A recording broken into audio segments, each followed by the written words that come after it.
Mga kababayan, muli yung pagbabalik kay Dina 28 ano. So ito pag-uusapan natin mga kababayan, itong paghuli kay Senator Marcoleta mga kababayan. So yun na nga no. So nagtatapos na rin yung katigasan mga kababayan. Kumbaga ang yung paninindigan ni Senator Marcoleta ay natapos na rin mga kababayan ano. So ngayon ang tanong, asa na nga ba yung kanilang pinaglalaban?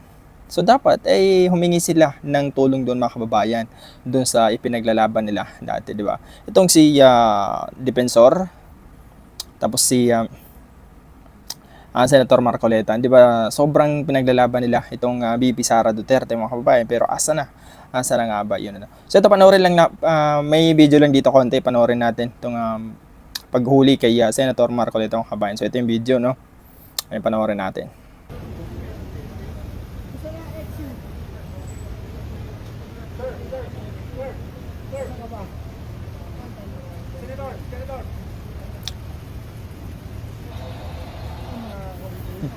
So yung kita ni mga kababayan ano. So dati ang napapanood natin sa bintana, alam niyo na kung sino yung pinakauna natin napanood sa bintana is si dating presidente Duterte Bintana po ng eroplano. So napanood natin, kumakaway.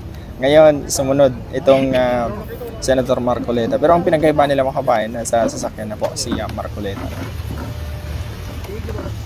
So dapat tawagin nila yung ipinagtatanggol nila o ipinaglalaban nila mga kababayan.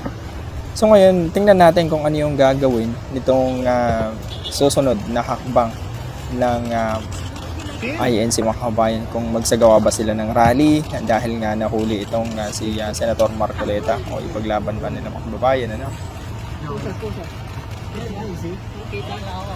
Atras tayo, Pilipin natin yung polis. Tayo polis.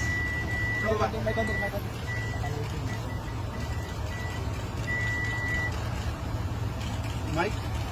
May konti Mike. Tayo.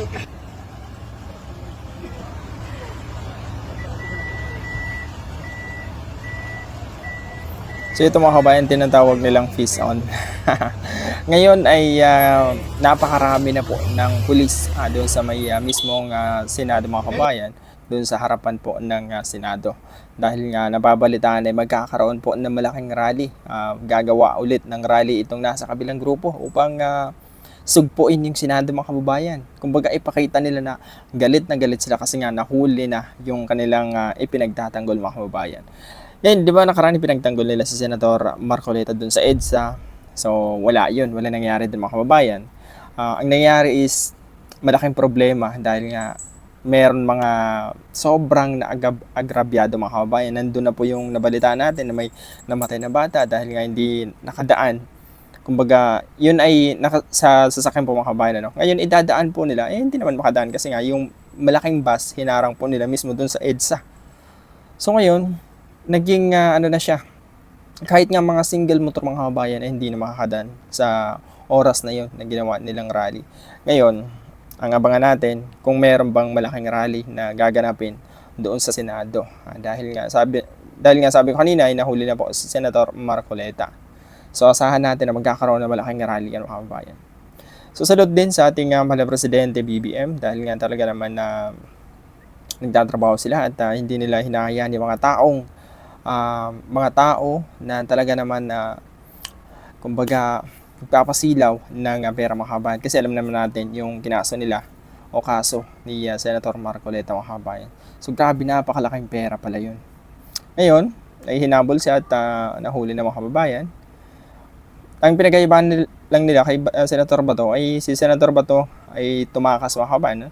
Kumbaga nagtatago. Ngayon si Senator Marcoleta ay sabi nga niya haharapin niya yung kaso na ikinaso sa kanya mga kababayan. Hindi siya tatakas.